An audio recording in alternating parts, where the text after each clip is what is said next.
Welcome to episode 12 of the JustUs Podcast.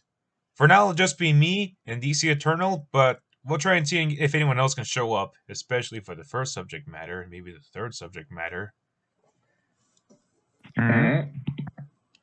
So for today's episode, we'll be talking about Man of Steel, the first episode of Power Rangers Dino Fury, last year's The Way Back, and 2001's Paper Mario. So let's go from left to right as always and talk Man of Steel. So, there's a lot to talk about with this Superman movie, especially now that Zack Snyder's Justice League is a month away. Now, and thank goodness we're getting there, because now we can be able to look back on how everything has been for the past 8 years since this masterpiece came, and now we can think back on how well Zack came through with him being able to get his long-awaited story arc into fruition. Thank you. But there's so much about Man of Steel that makes it interesting and worthwhile as well, even without the stuff regarding the Snyderverse. Like, as a standalone Superman movie, sure, it sets up the DC Extended Universe, but if we set aside the universe connectivity, this is, honest to God, no bullshitting around here, the best Superman movie to date. Unfortunately, it may seem like no competition because the other movies we got in the past are either dated as hell or suck ass. But they still live up our history. Of course, we can respect what was done for Christopher Reeve's Superman. That we can hold on to. That was the first of its kind for Superman itself. At least one of the first. And then, of course, that came through with 3 more sequels. And then Superman Returns, which was that. With how it was, that was that. We're going to think about. But then when Man of Steel came out, it reimagined, it changed, but just kept true and more into the character than we have ever seen before on screen.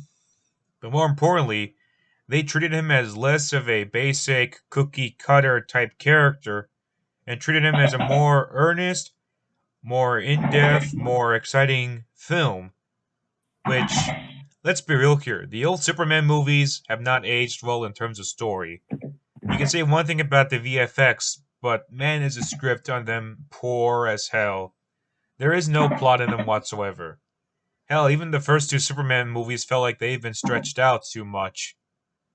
Stretch into one movie each, because if you watch them together, you might get a bit of a cohesive story, but not as cohesive as Man of Steel. And sure, some can say, oh, it's too long, it's too dull, not much happens in it, but the main point is to show off a more human kind of Kal-El. Because let's be real here. They bring a lot of the human aspects that come from childhood to becoming a teen, an adult teen, and then to grow, and then seeing how much we go back and forth throughout the film, and how much the flashbacks help give into the sense of how much Clark has to go through with his lifestyle, having to hide his true self, and the consequences that comes out of that. But more importantly, it's proof that Superman is not just some sort of perfect guy, because concerning the fact that Kal-El was an alien specimen of the planet Krypton, he is likely not used to our sort of environment. Hell, even one of the episodes when one of the segments, hell, even one of the flashbacks when he was in school, he struggled with his own powers. He couldn't, he couldn't think as well, or he couldn't really concentrate that well because he's an alien. He's not really human, and even if he was a more of a natural-born Kryptonian, he still wouldn't really have that much of a positive time trying to fit in with their ecosystem or their environment. It is unless he got the help from his mother, who told him to make a big world small. Because when he said the world's too big, she tells him, make it small. Exactly. Admittedly, his mother, Martha Kent, is a little more of a basic sort of, not really basic. Admittedly, Martha Kent is a little more of a, how do I say this? She's more calming. She's more She's not approachable. generic as a mother would be, since she's an adopted mother, but she makes sure that she keeps herself true to how she can express her care of the motherhood that she puts for Clark, as well as Jonathan does. Yeah. And while Jonathan may be a little more protective in terms of him not wanting his son to reveal his powers yet, he makes sure that he doesn't scare him much. He knows that Clark isn't used to this sort of thing. He knows that Clark isn't used to these powers. And it shows how devoted he is. People might find it selfish that he would want his powers to be kept a secret, but it's not because he wants the powers to be kept to himself, but because he fears what everyone else will think. Because he may look like human from the outside, but we all know that Superman is an alien. And if he had these powers, especially in the sort of place he is in, the world wouldn't be prepared for superpowered humans. And especially since they wouldn't be able to keep the right mindset or even give a fair attitude that they would hope to imagine if they found out the truth about Clark, since we know how it's just the human, it's genuine human interaction or reaction that comes out of that, because we would fear instantly more than take our time to understand and reflect and then accept who he is and how he came to be from a planet that was billions of miles away, but yet they don't know about it. But their first instinct, our first instinct, if you would think about seeing Clark for the first time, would be fear. And that's shown throughout the film. It's just from the instant of what happens from the third act. Or even just more from some of the secondary characters that start to get a sense of who Clark really is from the flashbacks before. Yep. And also, can we talk about Krypton for a moment? Not only was it great to see the birth of Kal-El, as well as him being sent to the planet Earth, as well as him receiving the Codex, which they put a lot more effort from behind the scenes with really keeping true to just the culture and history of Krypton, more than just the simple planet that was from a distance long before that holded one of the last known beings of the universe. But the truth is that most people would think of Krypton as a sort of basic world where it's all these sorts of, well, at least in the old Superman movies, it sort of reminded me of a snow globe of all things. But here, Man of Steel, it feels like an actual alien race. Yeah, the writing, the setting. Similar setting aspects. Even if they're different because of them being an alien race, they still follow within the same guidelines or the same principles as our society would follow on in the case of how it's handled through the occupation, or when it comes to just the history beforehand, how they handle for regulating the world. Although in this case they have stuff like genetically modified Kryptonians instead of natural born ones. Kal-El was the last known naturally born one. Even then, I say last because the planet went kaboom. Yeah, thanks to them overdoing their natural resources. Right. Which relates to us. At least we don't have any genetically modified people. I mean, maybe there are, but not to that extent. No. So suck it, Krypton. Maybe, but we don't know for sure. But either way, it definitely shows just how more complex this Krypton is compared to the past. But even then, that's not all when it comes to Krypton, because stuff like the beasts, the setting, how more regal or how more alien it is, we can't even talk about Krypton without even mentioning Zod. hot dog is Zod just Oh yeah. like he's a madman basically. I remember seeing Zod in Superman 2 and thought he looked like a stuck-up douchebag. The kind of guy that would like just look down on you and with disapproval and not like try and be like a nice guy. He'd be basically like a real dick. This Zod is more of a threat. And he was trying to overdo it with, trying to bring his dominance just like all that look before, kneel before Zod. Yeah, how about you peel before Zod instead? So remove the L and just P before Zod. Might as well. Yeah. Considering the fact that he was treated like shit the moment Superman faked he getting his powers lost. And Zod getting his hand crushed, acting like his girlfriend bit his dick. Well, that was a piece of shit. Like, this Zod, like, I can take him seriously. Admittedly, you might think of him from the outside and think, oh, he's just an evil Superman guy, but he's different from Superman. You know, kind of like how, in some ways, Ironmonger and the Abomination are different from the Incredible Hulk and Iron Man, although it should be Iron Man and Incredible Hulk, but you get my point. Mm-hmm.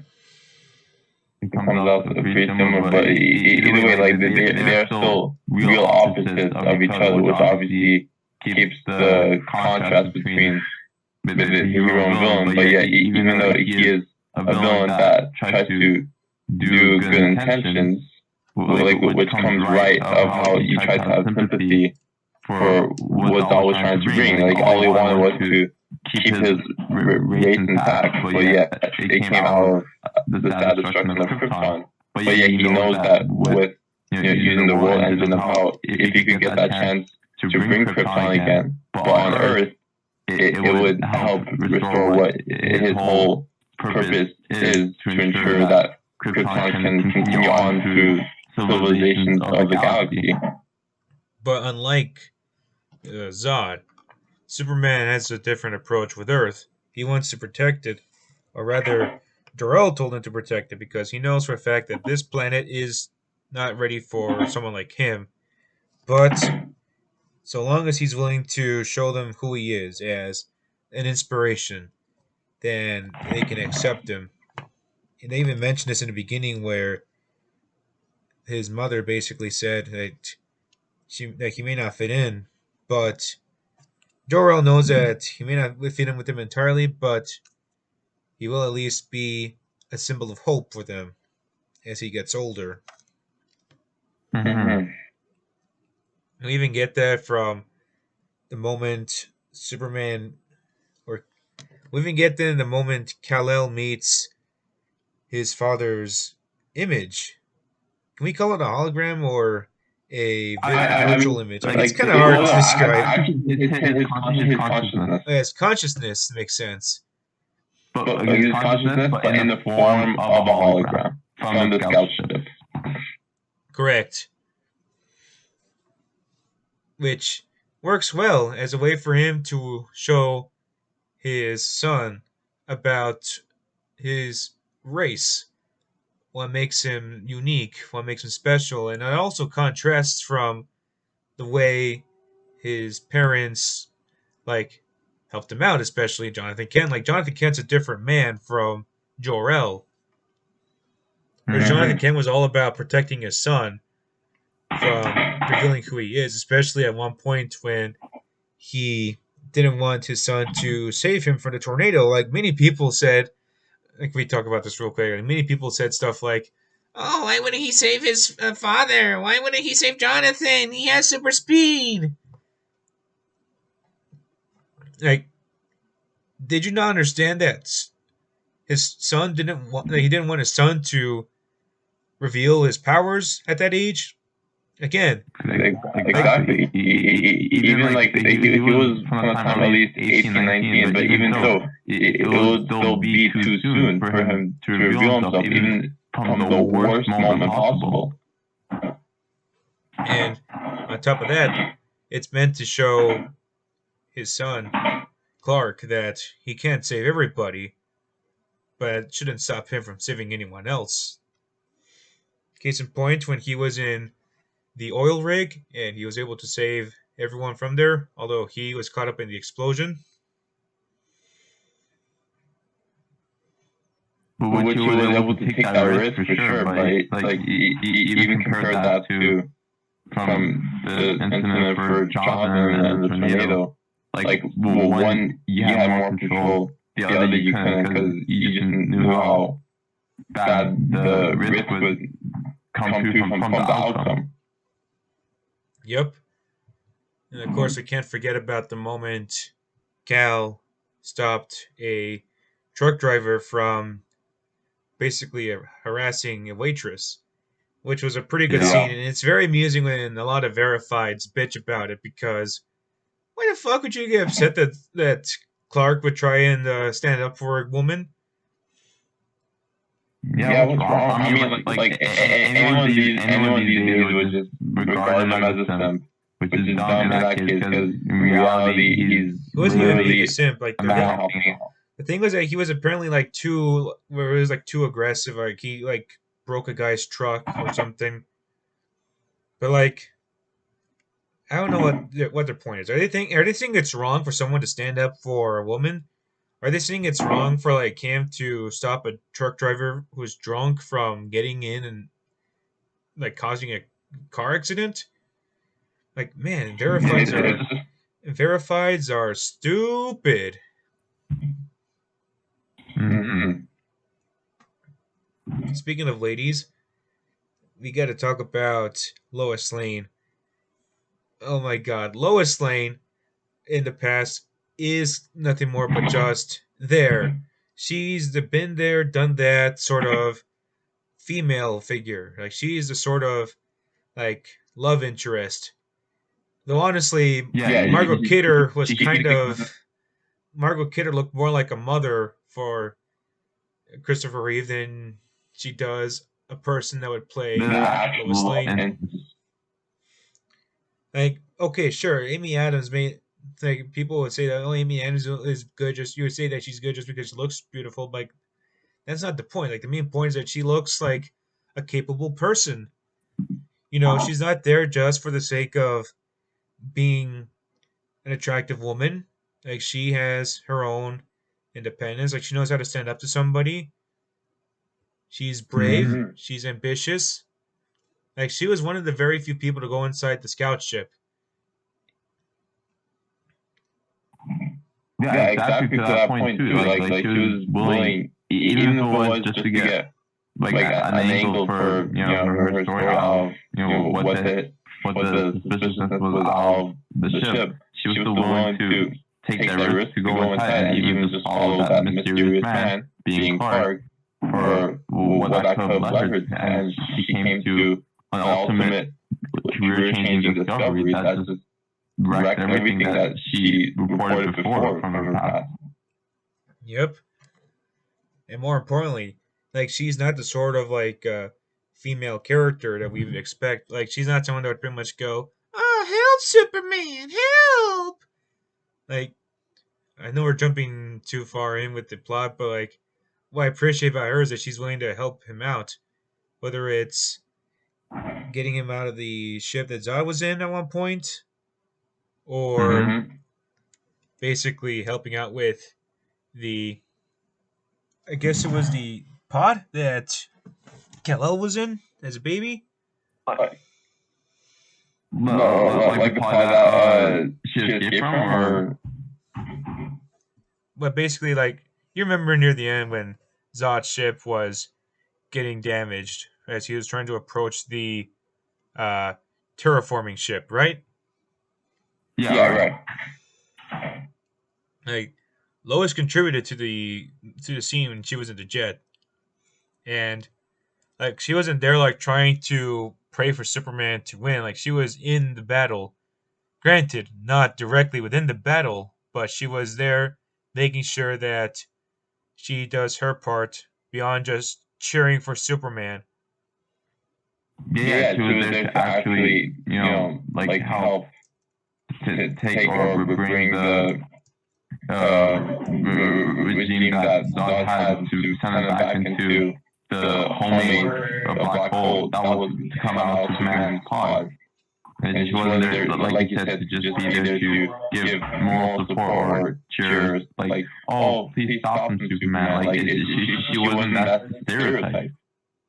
Yeah. And even when she didn't help Superman out when he fought against Zod after the Black Zero event, like she was able to give him a kiss to sort of like a reward because like she needed comfort and he was able to comfort her. And of course, now is the time for the final battle.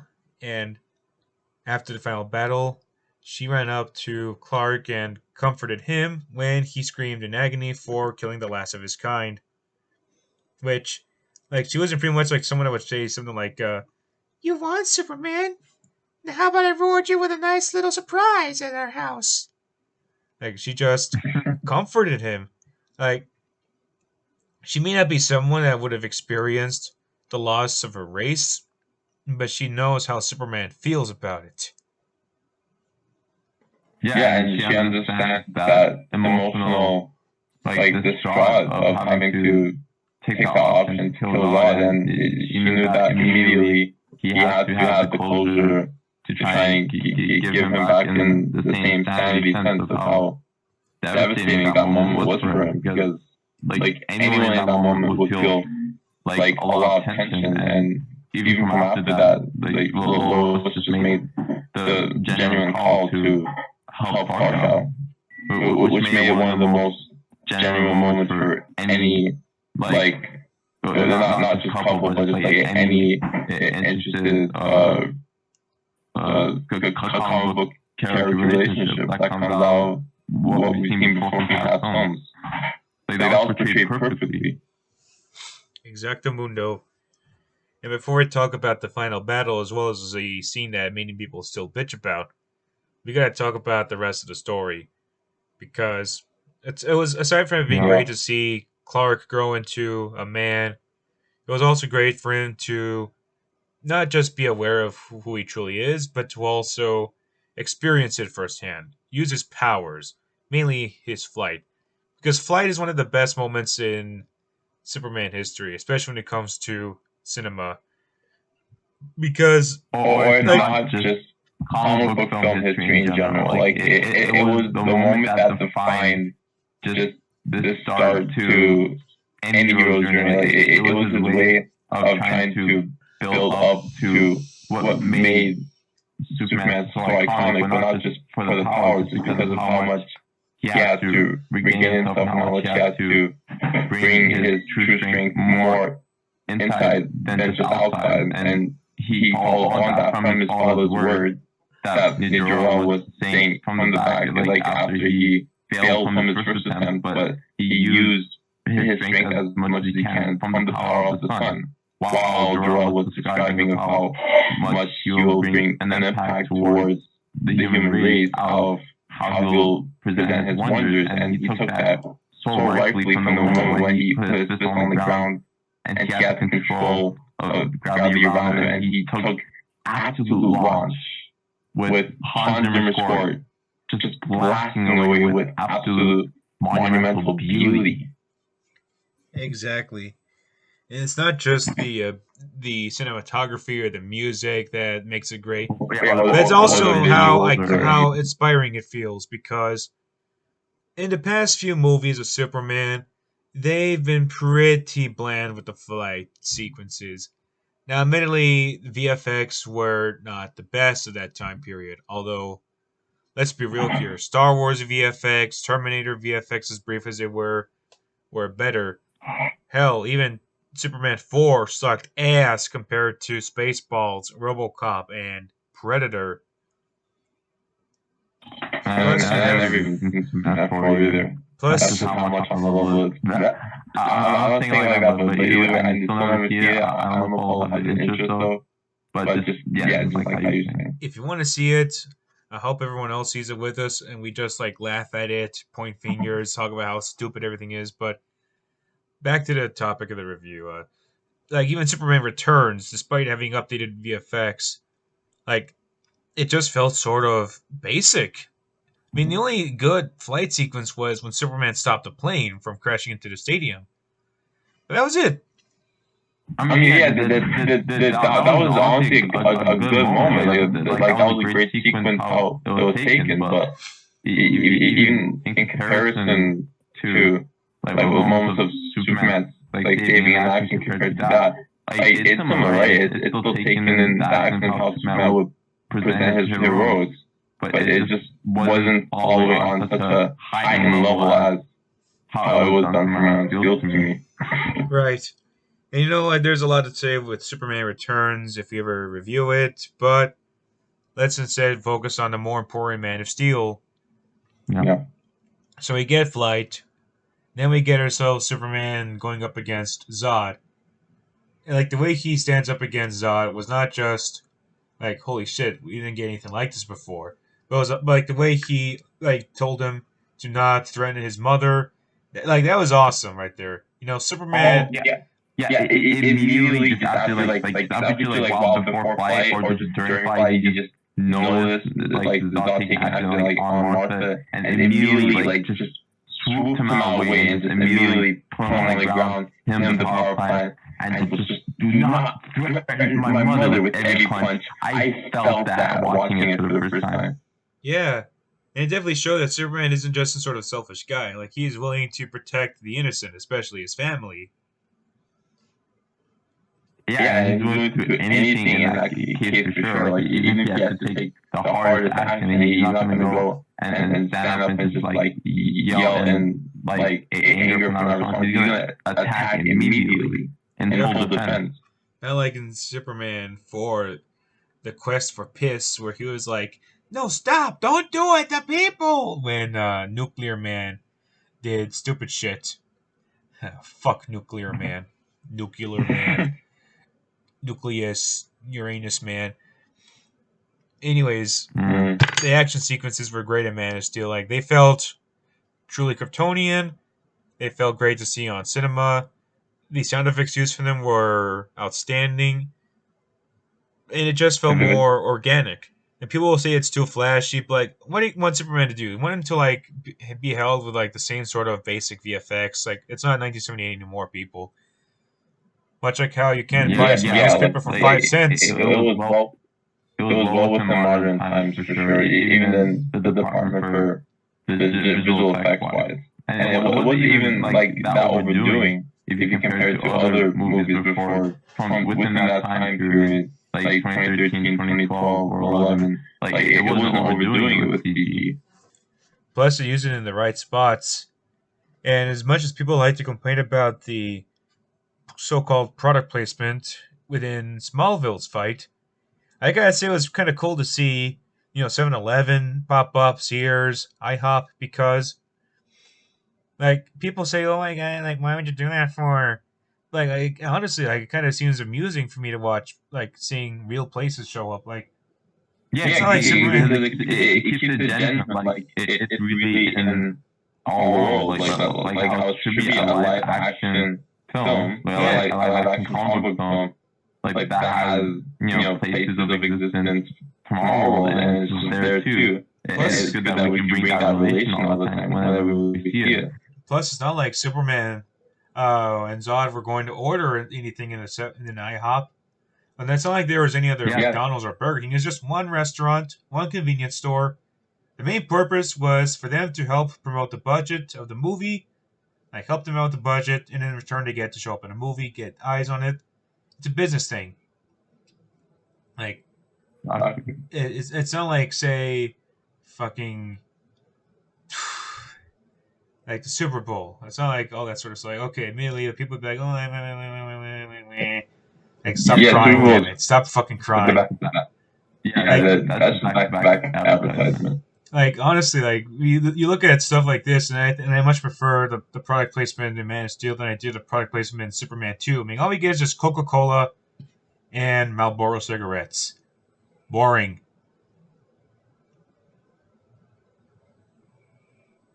Pretty much. Yeah. Plus, in a way, Man of Steel helped me wanted to check out more 7-Elevens. And when I was in college, they were everywhere. Yeah, I miss going to college. Fuck you, coronavirus. But it's a lot. but ultimately, like yeah, product placement in Man of Steel, no problem with me. But going back to the fights, it was great to see like how Zod and his team contrasted Superman, especially Farora. Like Farora was much stronger. I think she can even go up against Zod and even kick his ass because you have the natural born Kryptonian who hasn't been trained to fight compared to the genetically modified Kryptonian who has been trained for so long to fight. Like it's great to see like the newcomer against the veteran, and it works very well. Like it's not just some sort of basic. Like I'm not a coward, Zod. I changed my voice like that, and stop blowing on the people, or stop blowing things, you pervert. Yeah. Like it was a genuine fight. We got to see the two compare, and it was even like, and it even got to see another kind of comparison that would make Superman better than Zod in terms of the fact that unlike Superman, Zod has not been able to adapt to Earth's atmosphere.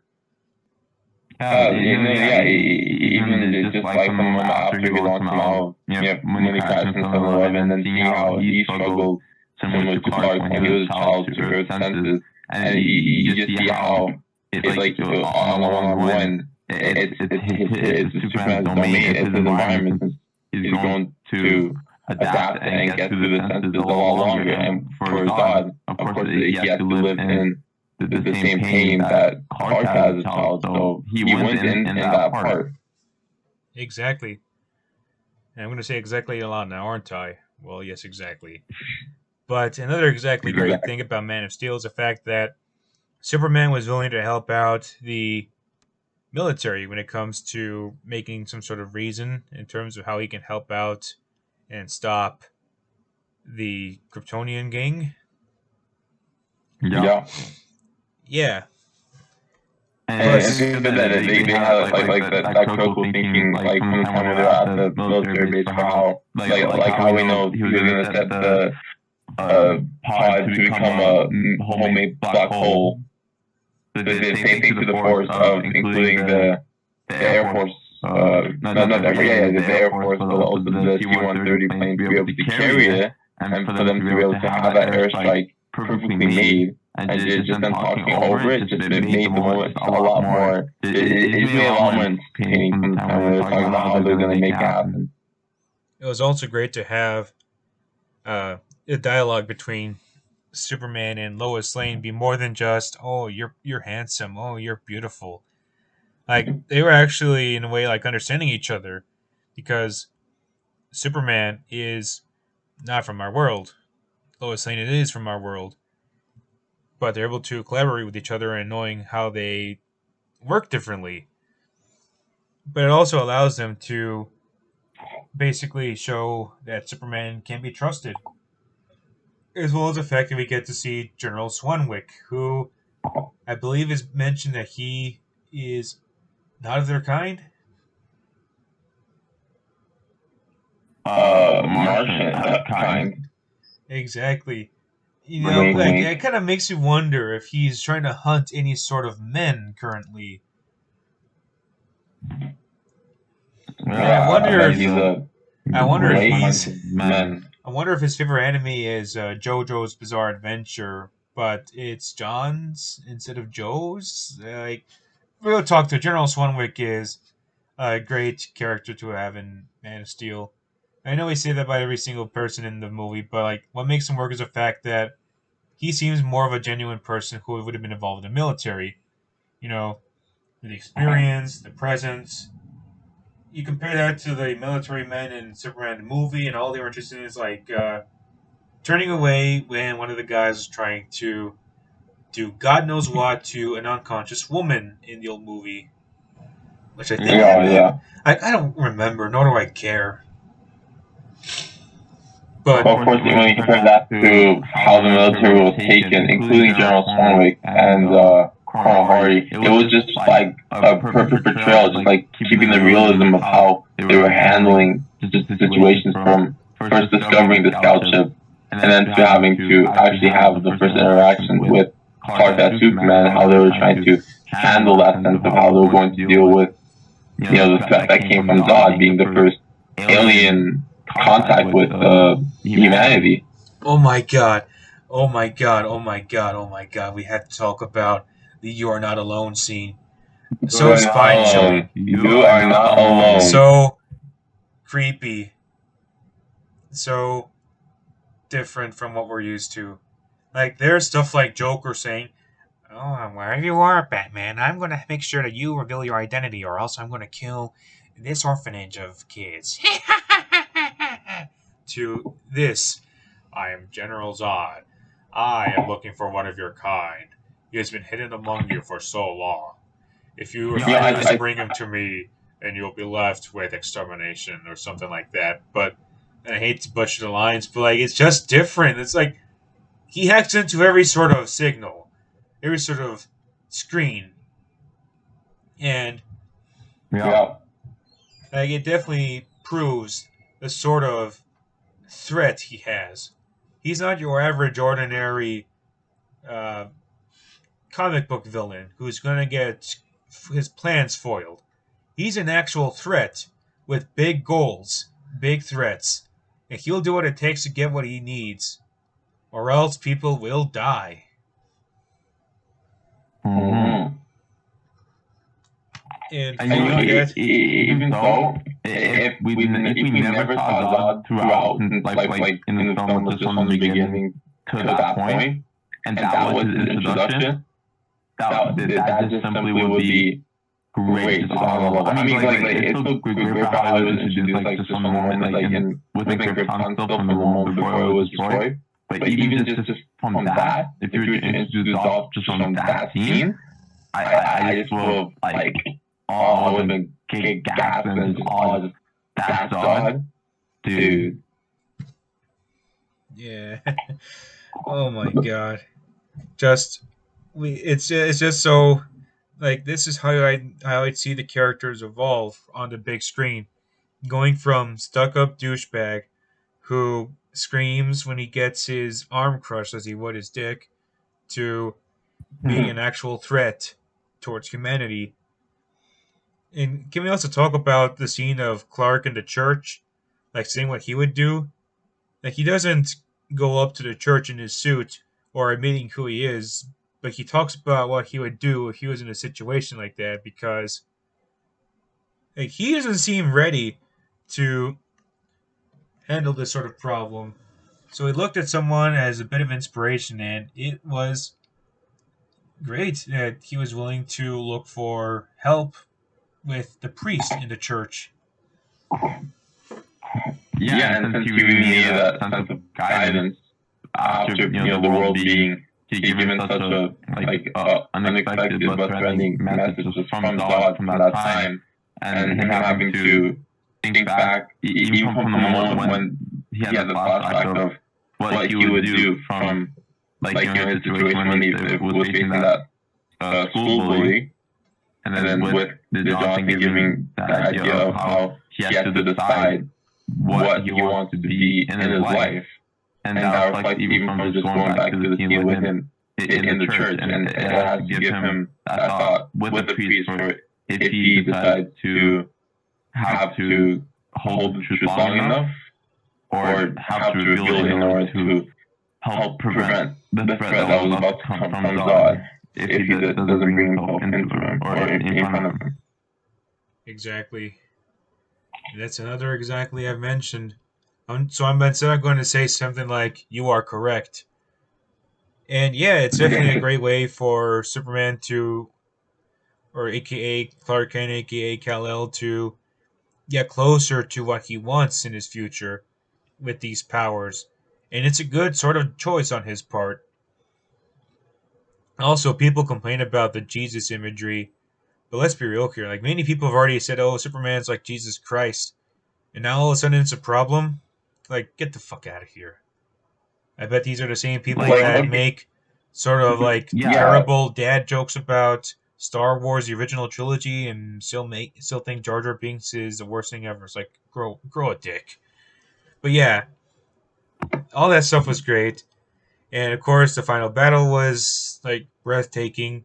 It's tragic because it was basically a huge devastation for Metropolis. Like they weren't ready for this sort of situation. The way all Yeah, the damage was. that was that ongoing moment, like for everyone, just like being impacted heavily from the world engine just coming, back and forth. Well, mostly Zod ship, there was a Zod ship in Metropolis, but even just feeling the gravity weight and just seeing how much people were just being impacted and killed, and just seeing how much that consequence came out, which is why it's good for showing how real an attack like that would be. And they didn't shy away.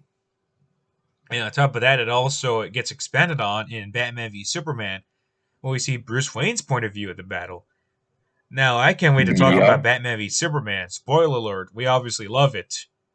But it was great to see how the world saw the event as well as how Superman saw the event, because they knew that shit was going down. They knew that the world's going to end if nothing is done. So Superman destroys one part of the ship around the other half of the world. And meanwhile, we have everyone else trying to think of an attack to go up against Zod's ship in Metropolis. In the meantime, we have people like Perry White saving each other during the debris. And it's great that even people are willing to save each other during these terrible times. They're not running away from each other, they're not letting each other die. You have someone like Perry White, who may be a cynical man, but he's still willing to stand up for those nonetheless. Especially in times like these.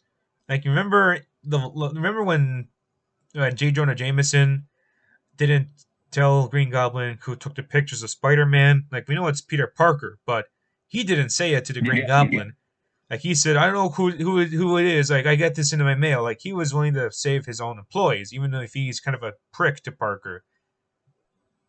That's something similar to what we get with Perry White in the DCEU or the Snyderverse, except Perry White's more, far more cynical. He's not like J. Jonah Jameson. He's more it's wake the fuck up, people. This isn't Happy Land anymore, which is expanded on even further in BVS. But in here, what makes him stand out was when he saved his own employees from the damage, and it was just proof that anyone can be a Superman, even without powers. Yeah, it gives that good insight of how heroic anyone can be. Anyone can fall on the level of Superman just as well as anyone, like how JJ did, can fall on the level of being Fireman, right? Anyone can take into their own choice to be able to follow on what is right because it's right as a hero. Exactly. And instead, we get a bunch of dipshits complaining about the damage in the final battle, saying, "Oh, it's Superman's fault." Bitch, please, Superman. Superman only did a very small part of it. Plus, it was mostly from the accidents when he was fighting against Zod. And can we speak about the final battle?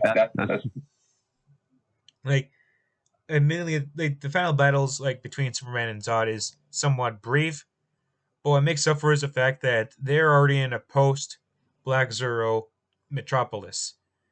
Zod is devoted to putting an end towards Superman because he did not want to go with him and help restore Krypton. We get to see Zod remove his armor and wear a suit similar to Kal-El's, although I should mention the fact that there's at one point I don't want to say nightmare scene, although it's very close to a nightmare, where Superman has a black suit before getting absorbed by the skulls. And can we say that said black suit may pop up in Zack Snyder's Justice League? Oh, of course it will. What are we talking about? Of course it's going to pop up. We know this. But yeah, all this is just great parallels. Admittedly, it's just one guy wearing a black suit, and it's similar to the black suit that Superman wore, but that definitely shows a kind of contrast Superman has from Zod. But thankfully, at this point, Superman has a little more experience with fighting, as well as using his powers correctly. Although I gotta confess about once again how Zod had his vision messed up and started blasting everywhere. in one of the buildings, which turned out to be one of the Wayne buildings, which lost Jack. Jack! Rest in peace, Jack. And of course, we get to the moment that people are still whining about to this day, Superman killing Zod. Because apparently it's wrong for Superman to tell Zod not to kill the innocent people. It's wrong for Superman to snap his neck, and it's wrong for Superman to scream in agony because he killed the last of his kind. Oh, but Quantum Surge and DC Eternal and you JustUs Podcast people, why can't he, take him outside of the fight? He tried! He fucking tried! Zod's not gonna go fight in another world. He wants to kill humanity. And even just from that part, he said himself, if you love these people so much, you can morph them. He already knew that he didn't have the upper hand, that he was already, almost taken out, Superman was really ready to just bring him down and stop him from causing more harm than they already done from minutes before from the fight. So he was willing to make that last card. Zod knew himself that he could have went and killed instantly, right? No, here's what I'm thinking though, because with heat vision, right? With any Kryptonian as Superman or with Zod, with the heat vision, they have 100% control in direction, right? Yep. So he could have looked from the right easily. He could have slid and just lasered easily from the family. But he slowly was doing it just from that moment. He was slowly making it more intense. And from the exchange of dialogue in the sense of Superman just holding him and just clenching him, begging him to stop, while he was trying to restrict him as much as possible, right? Yeah. Zod says no. He was pushing it. Zod was really trying to push Superman to take the action. Because of earlier from the fight, he said, either you die or I do. So he was using that card as a way to push more into having Superman having to make that ultimate choice. Wait, since you mentioned laser vision being controlled, I believe there is a theory that Superman, and by extension Zod, had issues with the heat vision in Man of Steel because, I remember hearing Superman scream a bit in pain when he was using his heat vision in Man of Steel, whereas in Batman v Superman, when he used heat vision, he had no problems using it. Oh, no, because we've seen him, that's the most recent we've seen him so far until Justice League, right? Because from that point, it was pretty much a year, right, after from Man of Steel? Yeah. Or a year or two. Yeah, so I'm pretty sure he was at better control, with his overall powers, but even that year, right, he was still pretty much in pain whenever he would use heat vision. And same went for Zod as well.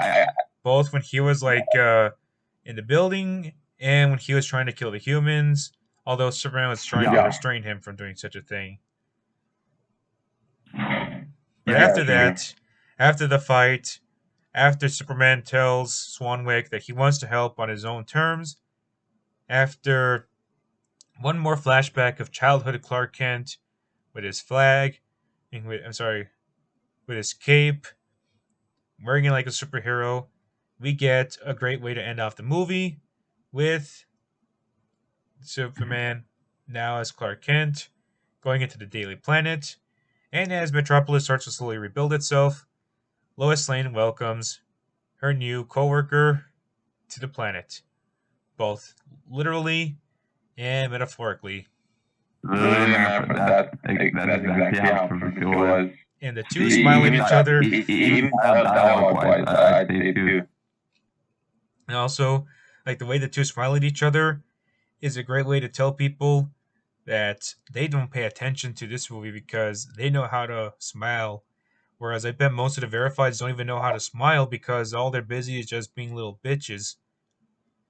And that sums up more instead of looking at the realistic take and literally what was in front of them. They smiled, alright? There's so many moments that there was genuine happiness or just, levity. But of course, the people that want to shun and give just hatred to this movie want to ignore that fact, which is right in front of them from the screen. from the moment of the movie. Yeah. It pisses me off thinking about. I don't know why they like 8 years, and they still want to put that hate. Go ahead. They're just making themselves look more stupid than they already are. I mean, I bet they were unable to like put the square into its right spot. Like they keep on putting the square in the triangle hole as babies. But hey, what do I know? I'm just a guy in Chicago doing a podcast series with people from around the world, mostly Canada and South America. But yeah, we went to nearly an hour about Man of Steel. It's the perfect Superman movie. The only one criticism I have is that I wish it came out much earlier because you have properties like Spider-Man, X-Men, and Batman, these slick, new takes on characters from the past. Although Spider-Man didn't have a movie until 2002. I mean, he had a TV movie, but that doesn't count. And X-Men, well, they were going to have movies, but Fox finally made him come to life. Like, you had these, like, new takes. Like, you compare Spider-Man, X-Men, and Batman Begins to stuff like Batman Returns, Batman Forever, and Batman and Robin. And, like, the latter three feel more, well, like, dated in terms of plot structure. Like, there's no real plot going on. Like, nothing much really happens. Whereas you look at X-Men and you get more of an interesting plot going on. You have Spider-Man, it's a more refined origin story. You have Batman Begins and it's more character-driven. In fact, I think that's the big problem with the older stuff, like especially with Returns and with Forever and Robin, where they're not as character-driven. Especially Batman and Robin. That piece of shit just is obsessed with selling toys. I mean, fun toys from what I've seen, but like, come on, son. Make the Batmobile have all these stupid lights. Like, go fuck yourself. But you look at modern stuff, and like the average Facebook boomers may think that doesn't hold a teeth, but like the character-driven stories just work so much better than the basic nostalgia-driven garbage of the older stuff. And you know, I hate to use this on stuff like Batman 1989 and Batman Returns. But you look at the other films like the old Superman stuff, and it just feels like they're these crusty, rusty films that have nothing going on with them. And Man of Steel has a lot going on with itself. It's just a shame that instead we had Superman Returns, aka Nostalgia Returns, to put people to sleep. Because like I was upset that Superman Returns was a piece of shit movie. Like, it had nothing much going on with it. It was kind of like trying to be an HD version of the old films. So boring, so unimaginative. It was literally them trying to be an HD version, to be honest. Like, they were really trying to refine on the beauty that came out of the era from Reach Superman, but yeah, they couldn't really keep true to the magic, no matter how much they try to put the similar majestic score from John Williams, like an iconic theme, or how much they overdid that, or just how much they tried to keep that same that same general like character personality. But the main point is that it's just dry. It's kind of like how I see going from MMPR season 1 to MMPR 2010. Now, much like the Christopher Reeve movies, MMPR season 1 is like overrated trash. And the only reason why I have respect for it is because I like the designs of the suits, kind of like how I like the theme of Superman, sort of, kind of. And then you go from Superman Returns, which is just a slightly more updated version, meant to go nicely with your Windows XP or Windows Vista. Whereas MMPR 2010 was trying to be flashy and cooler, but it ends up sucking, being worse. And that's pretty much all I have to say about the one criticism about Man of Steel. But even then, that doesn't ruin my enjoyment of Man of Steel. It's just the perfect Superman movie. That is, unless you're a stupid verified or a Facebook boomer. Besides, those rumors are still giving that overrated hatred. But it's almost a decade now at this point. Yeah, like they shouldn't say worry about trying to get someone to like touch their peepees. I guess in terms of a sequel, honestly, I'd rather see Superman be with the League more, because like, I don't need a trilogy to really enjoy Man of Steel. Like, to me, Man of Steel 2 is Batman v Superman. That's the closest until Warner Bros. Actually does give a go for the sequel until we get there. That's too much closest for us. But even then, like, would we And really be excited for it? Because we already know how Warner Brothers is, and unless they really, really, really, really, really, really, really, really, really want to try and make a Superman movie that would appeal to the people that did like Man of Steel, and not for the people that are making these stupid posts like, oh, you gotta make Superman inspiring by doing these sorts of things. Like, you gotta make him go up against, like, this sort of blah, blah, blahs and these bleep, bleep, bleeps. And, you know, making, like, all dark and gritty. Now, okay, people, give me, like, some retweets. Like, fuck that shit. But honestly, at this point, I don't really need a Man of Steel sequel. Like, I already got BVS and Zack Snyder's Justice League, and hopefully we get to see the League return together. Because that's what's more important to me right now. But overall, Man of Steel gets a 10 out of 10. Solid 10 out of 10 for me too. Probably give it an 11, just nostalgia-wise too. Oh my god, you said the N-word. Okay, cool. Yeah, nostalgia, that's the issue. Jesus. Okay, but I follow on that rating. I want to make sure to keep it to, like, nostalgia does not take overall of the rating I give for films that show the game, but it's just a factor that I like to include just to give myself, or just give anyone else more insight on how I think of the topic or the film is or whatnot. Yeah. But just 10 out of 10 by itself, same thing. I feel not piece. Like, even, like, when you say nostalgia, like, at least it makes sense if you're not trying to use it with roasting the classes, because even if you set aside, like, the nostalgia for the hype, like, Man of Steel is still a great movie. Kind of like how you compare Mighty Morphin Power Rangers without the nostalgia, and it's cheesy trash compared to, say, Dino Thunder, which is actually really good, even without the nostalgia. Speaking of Power Rangers and dinosaurs, we're not going to be talking about either of those seasons, because instead we'll be talking about Dino Fury, at least the first episode.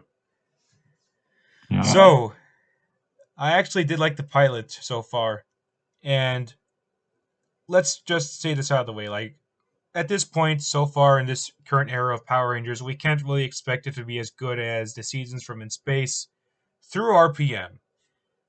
And I hate to be a dick because I actually did like some of the Neo Saban era, but I'm going to be honest and say that it's mostly been the samey sort of stuff. Like, you compare going from In Space after, like, 3 years of Mighty Morphin as well as Zeo and Turbo. Like, In Space felt different from those earlier years. Lost Galaxy felt different from In Space somewhat. Lightspeed Rescue was more of a grounded season than Lost Galaxy and In Space was. Time Force was a little more similar. Then we got to Wild Force, which felt different. And I felt that the Disney era was the most distinct era when it comes to how each season, like, plays off of one another. Like, you go from Ninja Storm to Dino Thunder, that feels different. Going from Dino Thunder to SPD, that feels different. SPD to Mystic Force feels different. Mystic Force to Overdrive to Jungle Fury to RPM especially. Like, those seasons feel different.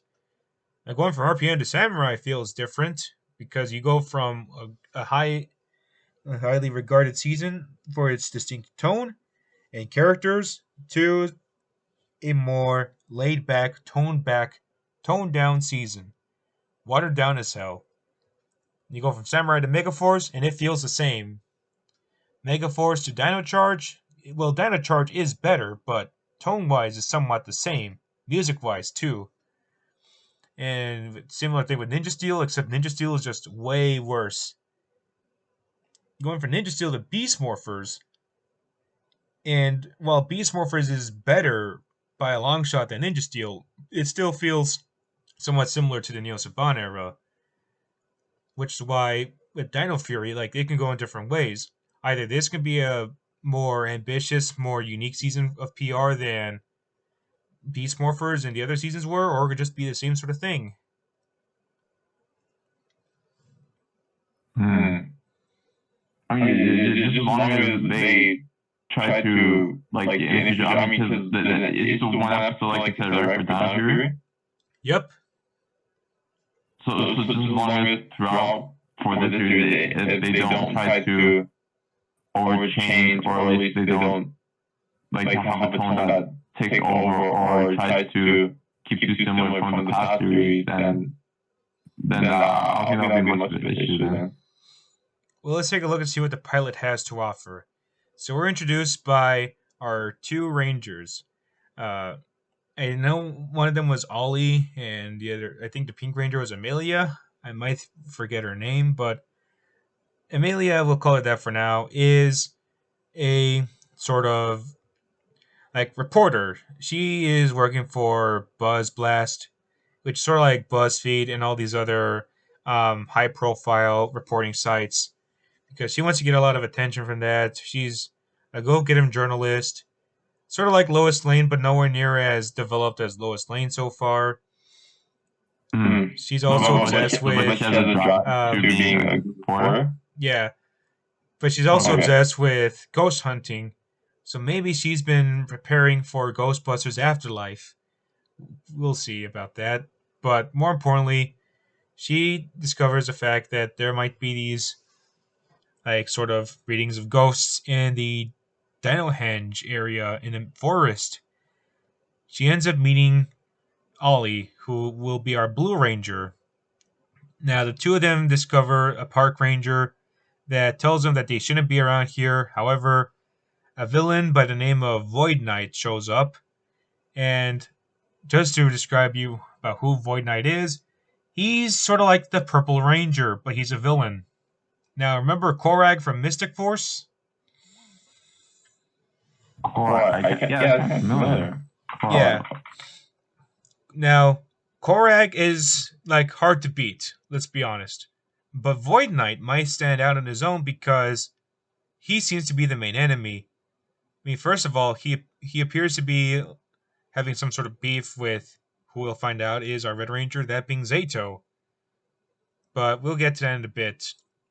Afterwards, we get to see Void Knight blast himself to the what would be our Ranger base, and he ends up looking for the power source, which are the Sporix, as he will use those to help develop an army, take over the world. Like, we'll see what will happen from there. As it turns out, a dinosaur that looks like it belongs from the series Dinosaurs. Maybe there's some sort of cross connectivity right here. Potential crossover. Yeah. Maybe in this universe, the Dinosaurs TV series, which I kind of like the series, but maybe that universe probably like exists in this universe. Maybe in an alternate universe, like she as well as Zato were in the series Dinosaurs. I don't know, but like the main point is that she tries to revive Zato, who has been in a bit of like a, I don't want to say coma or nor stasis lock, because stasis lock is for Transformers, but like he's been in hypersleep for so long. And when she revives Zato, who is currently like immobile because like he's just a standing suit for now, Void Knight says, "Wait, you're a Power Ranger?" Like he might not be familiar with Zato at first, because like he probably didn't expect Zato to be a Power Ranger. But Ollie and Amelia do know Power Rangers, because at this point the writers understand that they are well known, like they've been around for so long, that they should know who Power Rangers are. Right. I mean, just as long as they exist long enough within the history of the world, then they should have some awareness. Yep. Afterwards, Void Knight goes into a battle with the two potential Rangers, and at one point he gets taken down by Amelia's electric net from her homemade weapon. And at one point, the dinosaur tells them to use the Henge Knights, which are sort of like our henchmen. Now, here's the thing about them. Like, you know how most putty-like enemies are just made by the villains? Yeah. in this case, they were at one point the guardians of the base. And as a result of Void Knight taking over the power key that would end up being used by the Rangers, or would have been used by the Rangers had it not been for him interfering, like he uses the Henge Knights against the Rangers. At one point, Zato wakes up finally, and the three are able to take down Void Knight and the Henge Knights. However, even with our two Rangers, or what would be our two Ranger candidates now becoming Rangers, Blue and Pink, Void Knight is able to escape, and the Rangers now must try and find a way to stop him. Especially now with the Sporix going all over the world and potentially doing God knows what. Because we're in for what could be an interesting season when it comes to this last iteration of the current era of Power Rangers. It sounds like good potential for like how however long the series will go for them with just the storyline with Void Knight. Yep. After that, Zato demorphs and he turns out to be an alien from another world. Like, he's not really like... Okay, if you've seen the pictures, he's basically a light-skinned African-American man with antennae from his head. So not really like an alien from space, but he's a human alien, kind of like Andros from In Space. Okay. As it turns out, he once had a team of Rangers like him in the past, but they've gone missing. Now, we don't know if they're either hidden somewhere or if they're dead, but we know for a fact that Void Knight stole one of the armor, which they call Max Ryosol Red and Ryosoldier. We also have the likes of the Master Morphers, who... No, wait. That's Tommy's thing. That's Tommy's thing right there, Master Morpher. Let me try that again. We also have the Morphing Masters, who were in the Boom Studios comics. They were mentioned as a sort of like mysterious group of people in the 1993 MMPR season. But beyond that, they weren't really brought up that much until Boom Studios, and now we have Dino Fury mentioning the Morphing Masters. And they show up to grant the two new Rangers their powers permanently. Talk about how new Rangers will show up to help them out with foreshadowing scenes about Green and Black, as well as new Zords, new powers and whatnot, and a shot that was taken from what could be one of the final fights of Ryosoldier. I don't know. But the main point is that they're definitely showing off how big the Power Rangers is, as well as how big the Morphing Grid is, by bringing in what were currently prominent characters in the comics into the TV show. Mm-hmm. And I remember Hasbro saying back in 2018 that there's going to be connections between the comic books and the TV shows, because even though the comic books are like their own universe, like they're a parallel universe to the TV show universe, although it's mostly Mighty Morphin. Like, that's something for another topic for another day, but main point is that the Morphin Masters are the people that have been guardians of the grid, and they know that even though there's one morphing grid, there are so many universes that would connect to it, such as the TV show universe, the Dino Charge universe, the RPM universe, the 1995 movie universe, the 2017 movie universe, and the Boom Studios comics. So it's all potential to see how the Master Morphers could be either relate to or just... You just did the mistake I did by calling them Master Morphers instead of Morphin Masters. Oh, no, it's the Master Morphers. You said Master Morphers. Their names are Morphin Masters. Oh, but yeah, it definitely shows how ambitious Hasbro is with this world building thing, because, like, let's just say this right off the bat, like, the pilot for Dino Fury I did like. It has promised to be a good season. We'll see if this could either be as good as Beast Morphers, better than Beast Morphers, but not as good as In Space or RPM, or worse than Beast Morphers and on par with the other Neospawn seasons.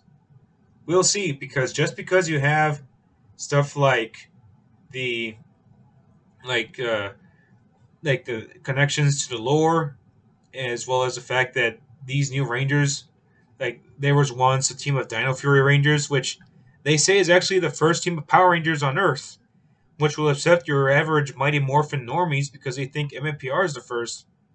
But here's the thing: Mighty Morphin was the first known team of Rangers on Earth.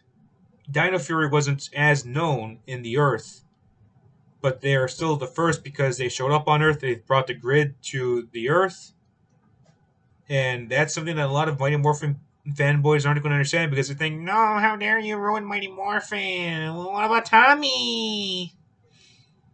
It's always Tommy. Yeah. Overall, I could definitely say that this pilot is solid. I just want to see how the rest of the series will turn out, and this won't be the only time we'll talk about the rest of Dino Fury, because once we get to the hiatus, I'll talk about my thoughts on the season so far. After that will be my thoughts on season 1 as a whole, then season two's first episode, as well as me thinking about what we'll get, and then basically we'll see what happens because we can't really cover Dino Fury constantly, so we're gonna spread everything out. It's no problem. So I'll give the first episode of Dino Fury in 8 so far. You think it gives off potential for what it'll try to bring for the rest of the episode? Or for the future episode? We'll see how it turns out.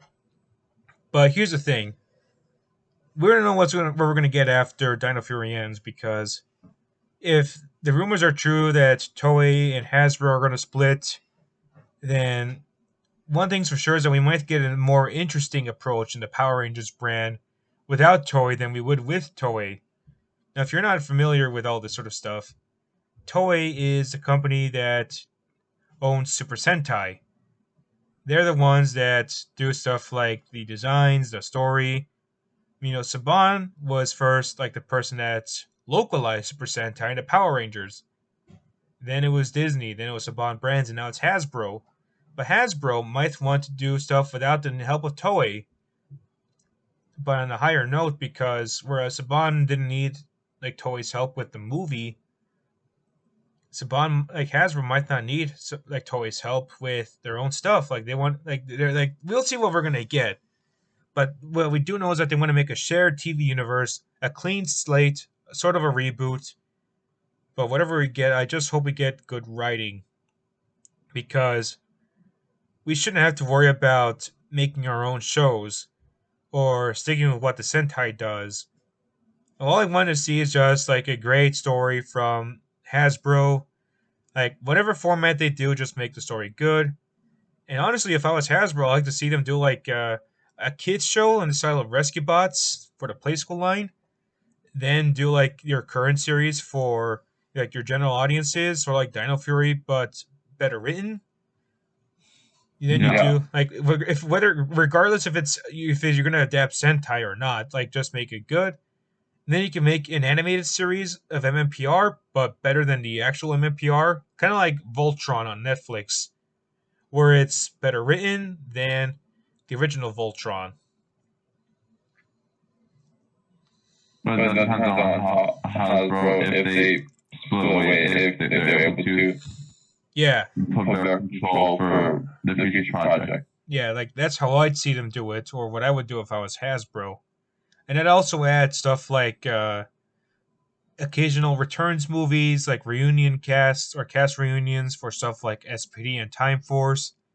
Because I know for a fact that they want to do an SPD reunion mini-series of sorts. I know they want to do that because SPD is popular with fans, and I can't wait to share my thoughts on SPD. But we'll see how it turns out for the rest of Power Rangers after Dino Fury. All we know is that they want to make a shared TV movie universe, and I just can't wait for it because I want to see them do something great with the brand. But for now, we have Dino Fury, which is all right. for now, I mean, like, the future still holds on for how long they can keep it as good as what they intend to do. From what I hear from how you described it. Yep. All that being said, you should definitely check out the other seasons just so you can get yourself a bit of a refresh. Yeah, if I can try soon, or if I can.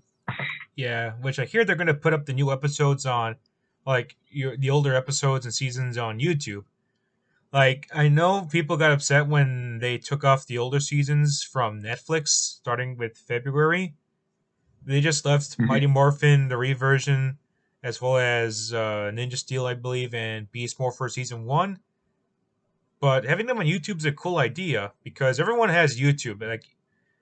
Like at this point, you should know what YouTube's like. Whether you're someone that just watches the videos, or if you make videos, or if you just want to talk about the current situation with YouTube, how it's declined, or if you're just a mother that doesn't want to take care of your kids and just like let them watch Elsa and Spider-Man do fucked up shit like they used to do back then. And as a result, get like Kappa bitching about YouTube and fucking creators over. Like, that's a great, like, YouTube's a great way to put the older Power Rangers episodes for free, because they already get a lot of views, and we're already paying for our internet bills.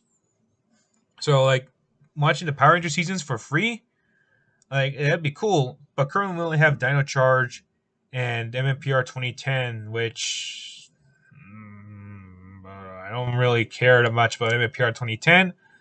Dino Charge I like, but I don't really feel like revisiting it as much as I do revisiting In Space, or Time Force, or Ninja Storm, and Dino Thunder, and SPD, or Mystic Force and Overdrive, and Jungle Fury and RPM, you know? I can get from that. Or at least one of them. Yeah, by the time they get to Ninja Storm, I'll be a fucking skeleton. That'll take me almost forever. Yeah, but at the very least, we have some cool stuff with Dino Fury. Well, I should mention that they at least brought back one of the stunt choreographers from the Disney era, which, let's be real, Disney era fights are the best. They put the power in Power Rangers, as Dawson Raider put it, and the new music composer did a good job. Like, there was very little MMPR influences in the music for the background music, which sounds redundant, but all I'm saying is that there's less Go-Go Power Rangers, there's less Bulk and Skull type music. It's new stuff. Although that being said, That's kept some past touches into the show. Oh yeah, but that being said, the theme song sucks ass for Dino Fury. Like, it sounds so dull.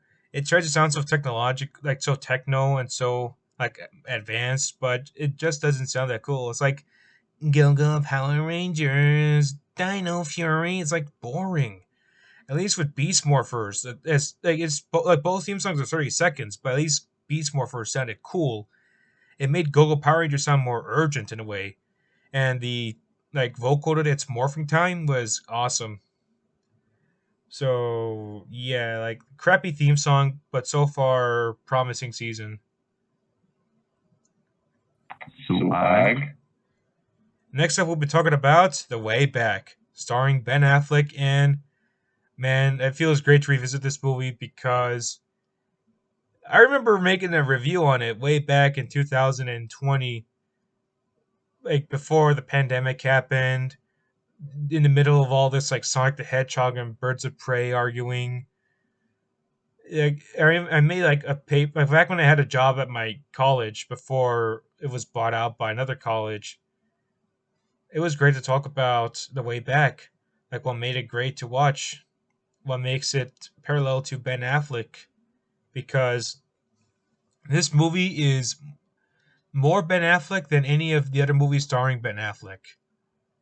By far. Yeah, because I know the sense of the story of how, like, for Ben's character, it really does reflect on from the Ben's issues from his time with how he was able to handle from his alcohol issues before. I got a sense of from seeing the story premise shown from the trailers. Like, I'm still yet to see it, but like, that's the only sense I still have for the film.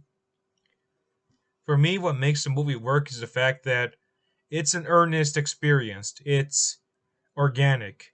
It feels believable because, like, Ben Affleck's character in the film seems like the kind of guy that has his career.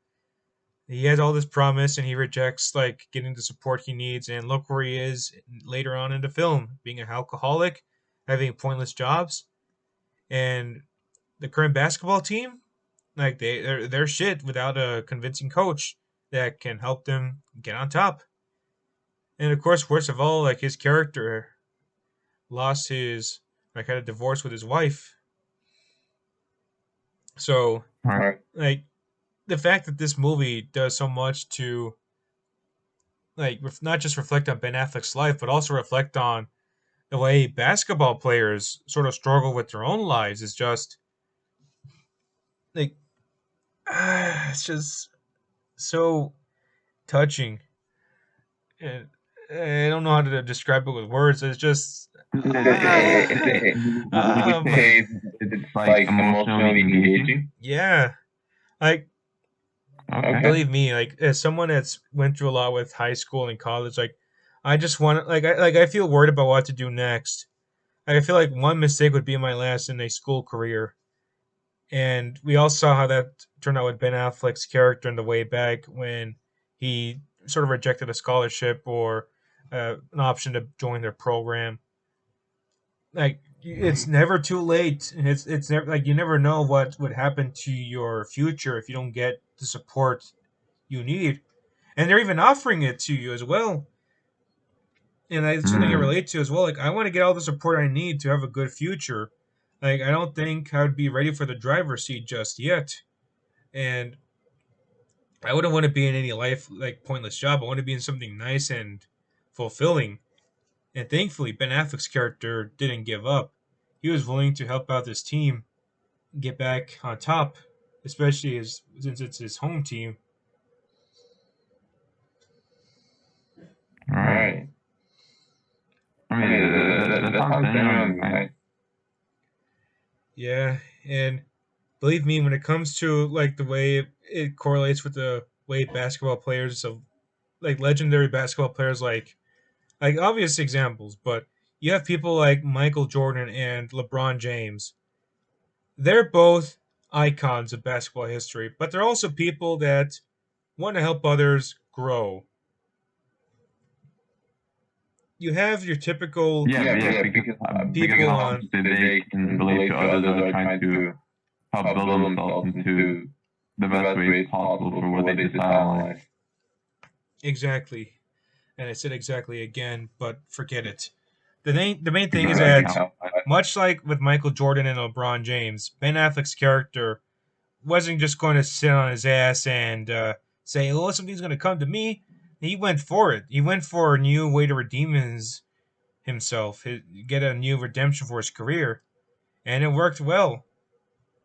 Plus, much like with the two basketball players, he was someone that was experienced with it. He could fit in with their shoes and help them be guided, like guide them into a better future, guide them into winning, and not follow the footsteps that he once went through. Right. And the best, and going back to the other basketball players again, like Michael Jordan and LeBron James aren't your ordinary verifieds on Twitter that just say, we need to do this and that, and we got to spite other people. No. Those two guys, like, they know how to help others. Like, they know how to help out the communities that struggle with school. They know how to help out the people that need to get their communities back together. They know how to help others. They're not just icons. Deep down, they're still human beings like the rest of us. They know this, and they know that the best way they can embrace it is by helping others out. And it's just something that we don't get very often with celebrities. Yeah, or at least celebrities that can be a little bit more virtuous to give the support to those that are needing because of how much they can relate to them. Because that was them from their past before they were able to make it at such a high standard from what they do from their career. Plus, also, Additionally, it also goes well with Ben Affleck's like strives with activism. Like you have people that claim to be against bad things, racism, sexism, abortions, hunger Yeah. around the world, but they just like tweet about it, and all they care about is just likes and retweets, and they say, "Oh my god, oh my god, like please follow me, please like this and that," because they're in the real life they're just attention whores. Whereas someone like Ben Affleck is involved with actually helping others out when it comes to world hunger. Like he's part of the Eastern Congo initiative. That's one thing that makes him superior to most people on verified social media, like compared to most celebrities. Because Ben Yeah, Affleck, he takes true to his actions that follows on humanitarian level because he's always willing to go within the place, within the field to give that support just based off of either the organization he's with or based on the issue that he brings himself into to support at hand from people in need. right? And more importantly of all, it's just proof that this is not your ordinary, like verified. Like this is someone that has went through a lot. Like we already saw his acting career in the 2000s, and in a way, like his alcoholism in the way back reflects on not just like him being an alcoholic, which is a bad thing when he went through a lot of bad shit with people, but it also reflects on the way he was in 2003, like with stupid movies like Giggly and Daredevil. Now Daredevil was Right. slightly better than um what the other piece of shit movie, Giggly. But like it's just like it says like Giggly, Jiggly. What kind of stupid name is that? Something Geely or Jiggly. It wasn't the one with Jennifer Jigglypuff. Lopez? Yeah, but I think it doesn't even have Jigglypuff in it. But like it's a stupid name that only Ben Affleck would understand. But even then, I don't want to ask him because he's the kind of guy that would probably like say, "Don't remind me of that stupid movie." But like 2003 was his worst year ever. Between the paparazzis, the tabloids, everyone going crazy, like, "Oh my god, you're with Jennifer Garner!" Like, "Oh my god, oh my god, oh my god!" Like it was too much for him. He couldn't take it anymore, and he slowly had to rebuild his acting career as well as being involved with activism, real activism. And in a way, this sort of movie also correlates with the shit he's went through with Warner Brothers. You have stuff like fucking Jeff Johns trying to pressure him. You have like the verifieds trying to talk shit about him during BVS. Yeah. Warner Brothers doing nothing about it. And of course, he at one point gives up being in the role of Batman when he couldn't handle the script, and it turns out it's just like a distraction from the fact that Jeff Johns was being an asshole towards him. And of course, him being alcoholic during the reaches of justice because he knows for a fact that he does not love this sort of movie, and he feels awful for praising that turd, Joss Whedon.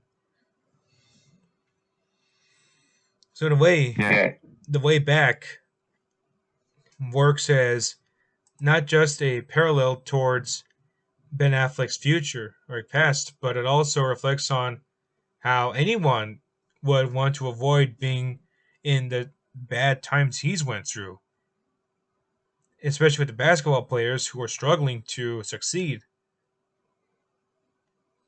Would you think it's also a way that with Ben in the film with that parallel from his character to himself in the past, do you think it was a good take on how similar that they brought into trying to overcome from the issue? Yeah, because whereas most celebrities would pretty much act like they're dramatic with how they see their stuff, like when they're victims of something bad, Ben Affleck displays it in a more majestic manner when it comes to his movie. Very good. And that reminds me, I gotta read this. I gotta read this paper I got, or this paper I made from college when I was doing my review for the way back from my university newspaper, because it's just like so important, and it reminded me about what makes me like the way back compared to your average sports movie. So here we go. Yeah. Yeah.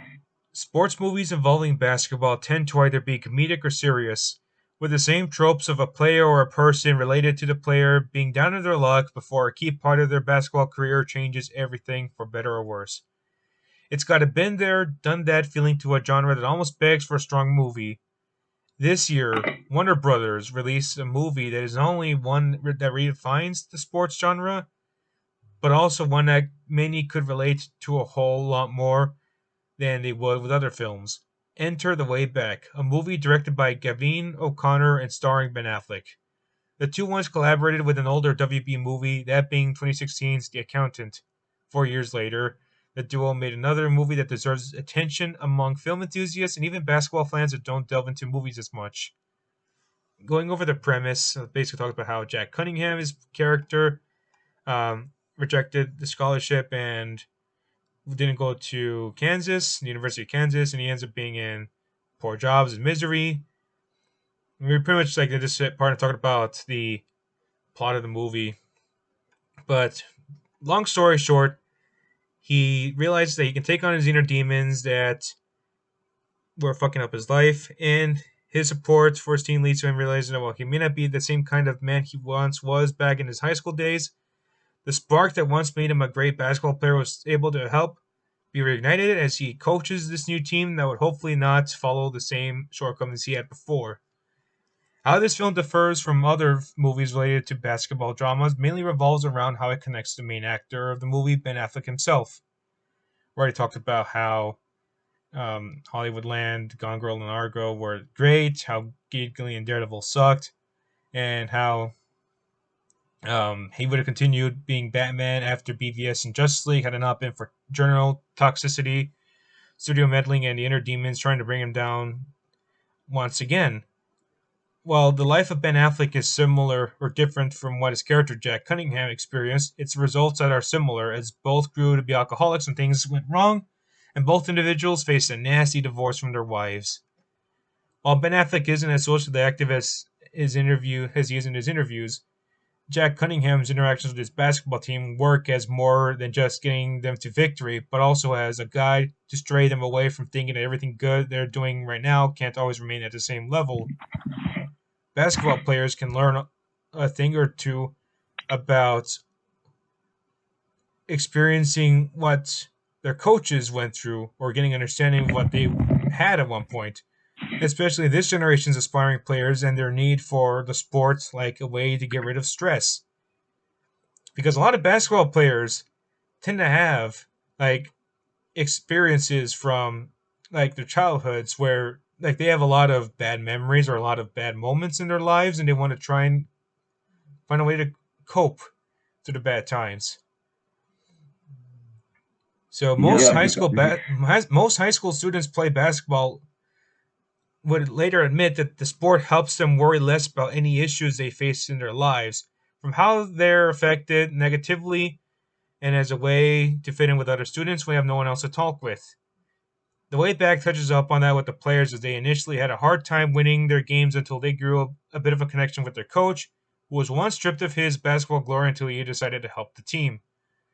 If there is anything that had to be said about the way back, it's that the film doesn't hold back on showing what it's like for someone to feel misery after refusing what could have been a better future for Jack Cunningham, only for the character to redeem himself as a coach for the basketball team that went from hopelessly lost to becoming much more capable in the sport.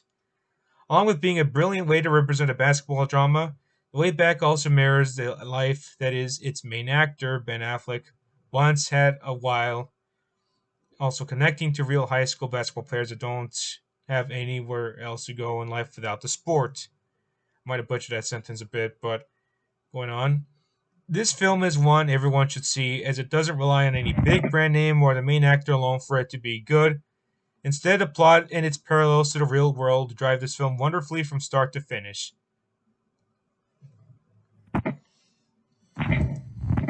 And that's the So thing you about the way back. You gave a great premise on it.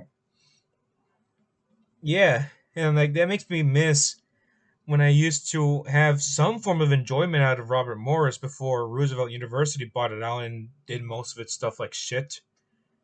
But the thing is that without this sort of story, without the sort of connection that Ben Affleck had with his life as well as Jack Cunningham had with the basketball players, A Way Back would have been sort of like a generic basketball film.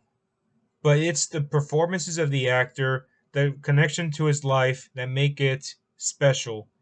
No gimmicks, no sort of games. It's just this is a story about a man who mirrors its actor's life. That was a very good insight that you gave, Rich. The truth about The Way Back is that without Ben Affleck and how it mirrors his past, this would have been an ordinary movie. In fact, like most sports movies have kind of been samey. But it's the way Ben Affleck does the story as well as how he connects with the rest of the cast, specifically the basketball team, that make the film shine beautifully. Like they make the story, they make the interest in seeing the film, and I don't think we'll get a movie like this ever again because this feels genuine, and it kind of feels like a modern evolution to the inspiration that someone like Michael Jordan has for basketball players. That's true. And finally, we'll be talking about Paper Mario. Now, this is a game that I remember playing way back in 2002 or 3 when I was at my cousin's house. And they had a Nintendo 64 as well as other games like Dr. Mario 64 and Mickey Speedway USA. But Paper Mario was kind of interesting because I had no idea that Mario would have been in this sort of spin-off. In fact, my earliest memories of Mario are kind of vague. Like, it's kind of weird to describe how I thought of him at the time until 2007, where my thoughts on him were more developed, shall we say. Yeah. But that being said, what do we think about Paper Mario on its own as a game? As itself, would you compare that? I mean, but besides just nostalgia-wise, like, how would you think of how well it was in your memory from playing compared to the other Mario games? Just within the series. For me, I think Paper Mario is a series that made me feel like I've went through a time jump because Super Mario 64 is a game that feels like I've known it for so long, especially the DS version. New Super Mario Bros. Same thing. Sunshine, somewhat of the same thing. Galaxy, somewhat of the same thing. Super Mario Bros. As well as its sequels in the original era and the SNES era, they feel like they've been around with me forever. So playing Paper Mario now kind of feels like experiencing something for the first time, which says a lot because this is a game, like I said, that I've seen before, but I haven't really experienced until much, much later. I mean, Mario Kart 64 I once played at my cousin's house, but I grew more familiar with it. The aesthetics, like the character designs, the fact that it gave us more of a personality for the other characters aside from Mario and Bowser. Like Luigi having his own voice, Wario having his own voice, Toad having his own voice. I mean, well, he has his own identity, but we now we have like the more iconic voices of them that we get to hear nowadays for most of these characters. And then you have stuff like Smash Brothers, which is a game that I played with my cousin, as I mentioned. Like not this cousin, but another cousin. But like I got to play with it more often because it stuck with me as a result of that, and it can also be explained by the fact that Melee and Brawl were games that I also played, and I've seen videos of those constantly on YouTube from people making their own Let's Plays. And it's all good stuff. But Paper Mario is just one of those series that I can't really get myself into as much until after revisiting the Thousand Year Door after not seeing it for so long since my cousin had it. And let me tell you, Paper Mario, the N64 version, is pretty good. Even from this long, from its time since it came out, it still pretty much stands out too. At least from what I remember from because like I said before, I never played it, but I did have friends before that did, and even still from just seeing how unique it was to the take of the series, it looks great. Yeah, it feels like a proper story. Well, literally, kind of gives a feeling of a storybook in it. Yeah. Storybook just within the gameplay wise. On top of that, it also gives us a bit more of an adventure that hadn't been seen after the likes of Super Mario RPG. Now, to be honest, Super Mario RPG is a series that I can't really get into that much because I don't know why. I just don't like the designs that much. They made Mario look way shorter than he is in the promo art and in the Dick cartoons. I know Mario's a short guy, but he's not that stumpy. I mean, it's basically like Mario after getting like shrunken more and more after losing his one-ups from eating a lot of mushrooms. Yeah, but like I know, like I said, I know Mario's like a short guy and a tubby guy, but he's not that fat nor that short. Like he's proportionate. Thank God for the Nintendo 64 era redesigning him. Yeah. But this game is actually pretty fun to enjoy. Like, Mario has to now get himself to rescue the princess once again. But it's actually the adventures that make it more interesting this time than you'd think. I mean, because compared to like classic adventures that we had known to see from the past stories before with 64 and then with the Super Mario in either 3D or Super Mario 3D World and whatnot. But what would you say it like what would you say like how it differs in the best way overall, like story wise or adventure wise? I think story wise, the Paper Mario series knows how to make good plots. For me, Mario and Luigi, the RPG series, have tremendous stories that give us more to see, especially when it comes to the like of friggin' the Bean Kingdom. I think that's the name. I'm a big Mario fan. I don't know all the names.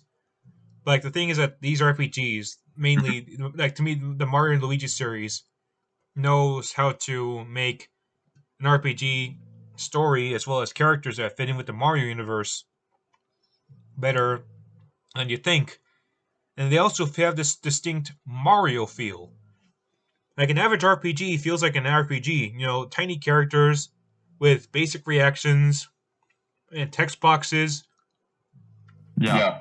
Mario Luigi is like the perfect RPG stuff that neither Paper Mario, for the most part, when it comes with sequels, or Super Mario RPG could like hold up to because those feel more like Mario than the other stuff.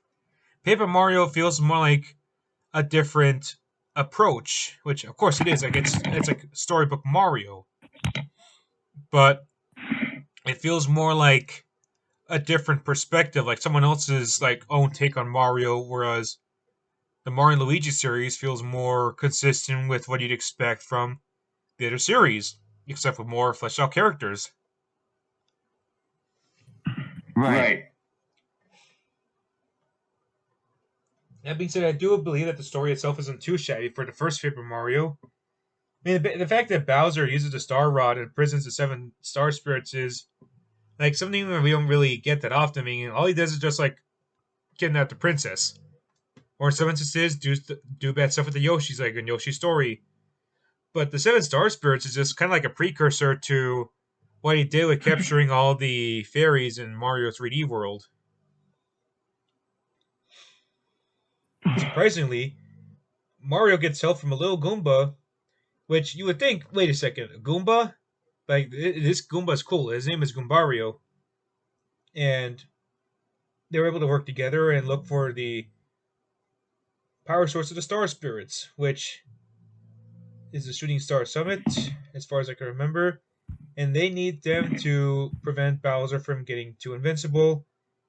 They also have to look for plenty of things like the Cooper Bros, which are kind of like Ninja Turtles in a way, as well as going through other sorts of adventures and places to get the Star Spirits in RPG fashion. But unlike the Super Mario series, where it feels more of like a traditional RPG, but with the Mario elements in it, this feels more casual for an RPG.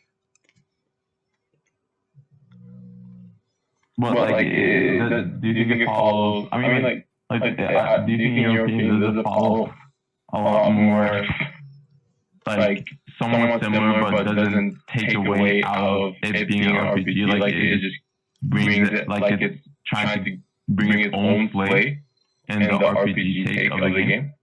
Yeah, like it feels like an RPG, but doesn't, if it makes sense. Whereas Super Mario RPG is definitely an RPG, especially since it's made by Square Enix, and Mario Luigi feels like an RPG, but in the style of how Mario would do an RPG.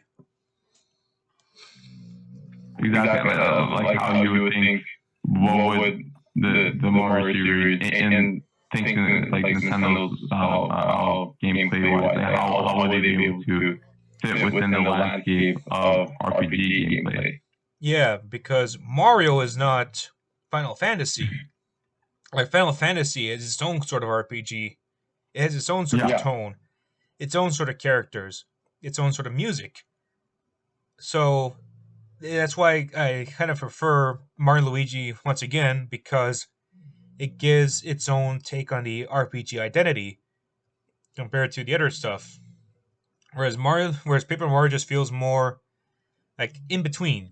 And Super Mario RPG tries to be like Mario, but in the style of Final Fantasy somewhat. But it doesn't mean Paper Mario sucks. No way. Like much like with Mario and Luigi series, we have a lot of memorable characters. Like I said, Goombario, the Koopa Bros, and it makes me miss a time when we had partners that were unique. They weren't just toads. Like in most of the recent games, aside from the most recent one. Oh my god. The most recent Paper Mario game on the Switch, and I forgot about it.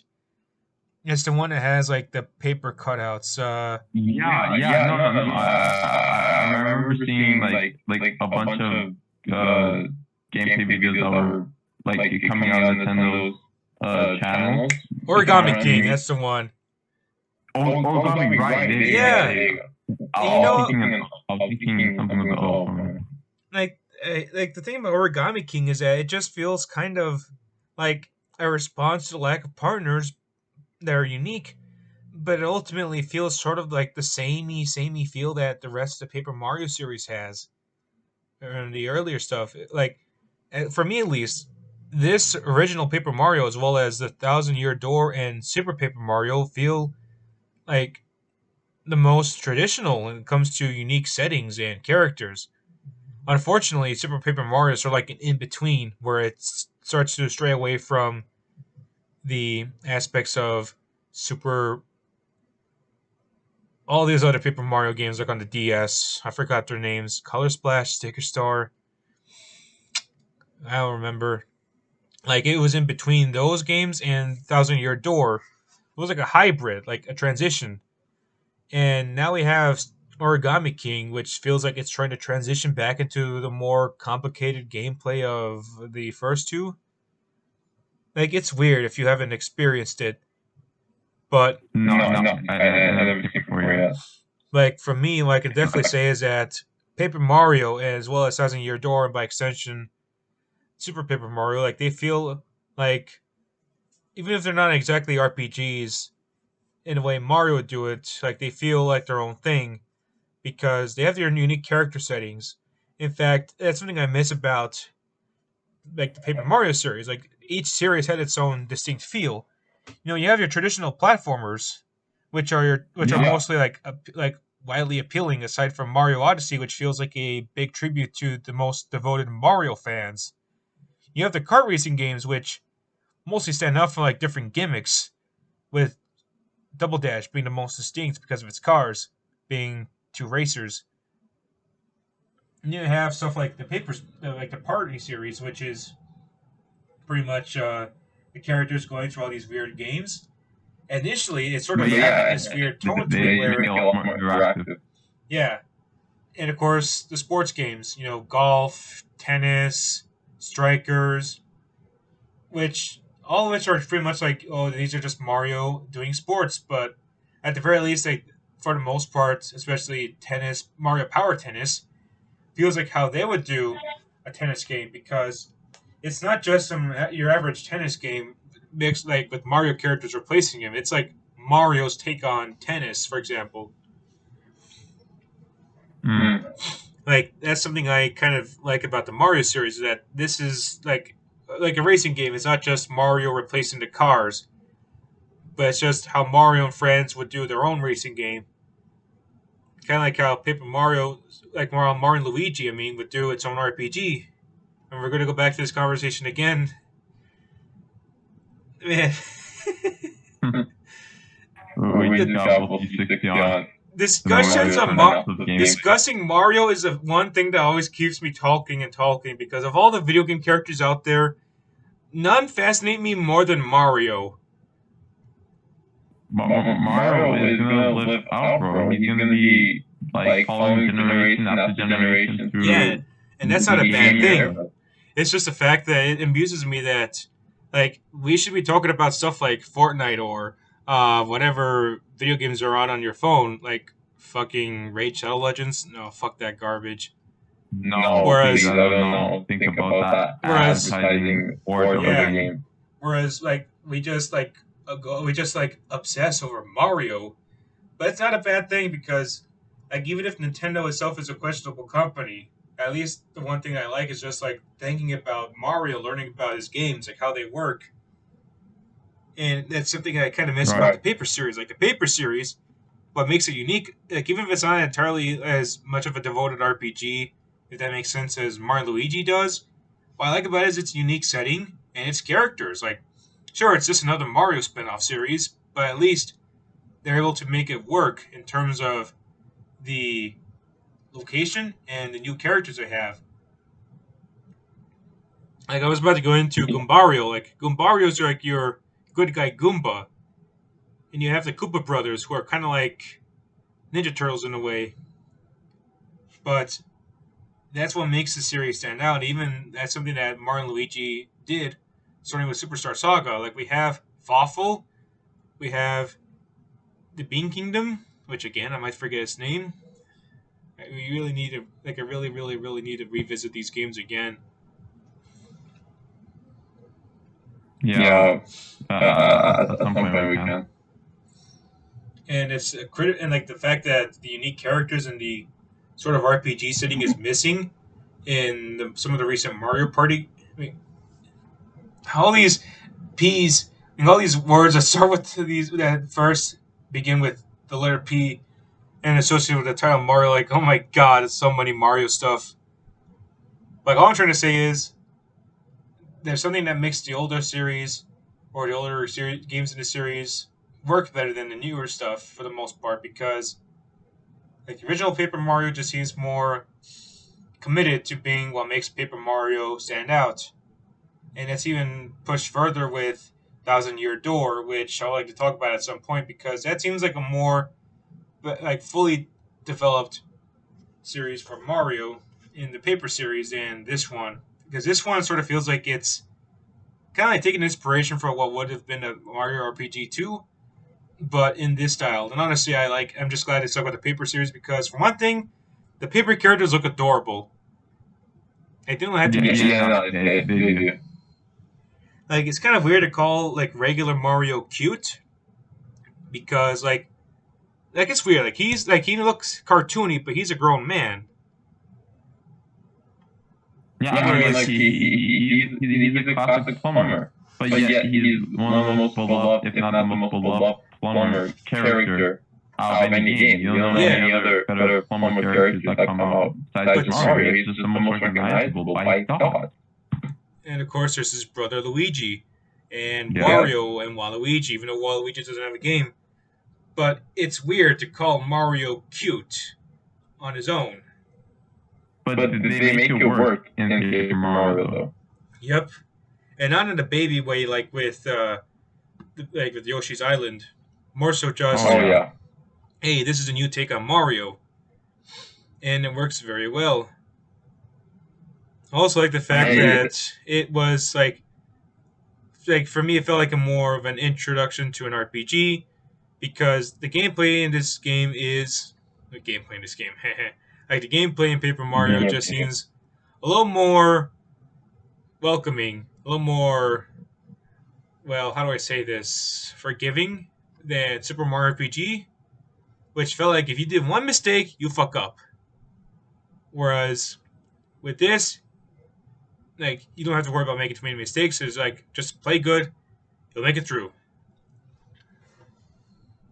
I mean, just the generality that comes out in any Mario game is just have fun. There's nothing critical or stressful that you think in general, unless you play either the sports or Mario games, right? Like, that's the only thing that you have to stress. Everything else, unless you're trying to make a speed run, like most speed runners for Mario, it's all in general fun, and Paper Mario keeps living up to that sake. Yep. And of course, there's also the fact that Paper Mario, in a way, helped me prepare for the RPG system in Mario Luigi Bowser's Inside Story, because even though it's like its own take on RPGs, the most inexperienced players are going to kind of struggle with it. So I'm just glad they're able to do what they can, or what this game can do to help me feel more invested in winning, being more prepared. So thank you, Paper Mario, for helping me be ready for Mario Luigi Bowser's Inside Story, the best Mario RPG game out there, in my opinion. Nice, yo. And that concludes my thoughts on Paper Mario, and I'm going to give it a 7 out of 10, because while it might not be as good as I remember it, I still enjoyed my playthrough of it nonetheless.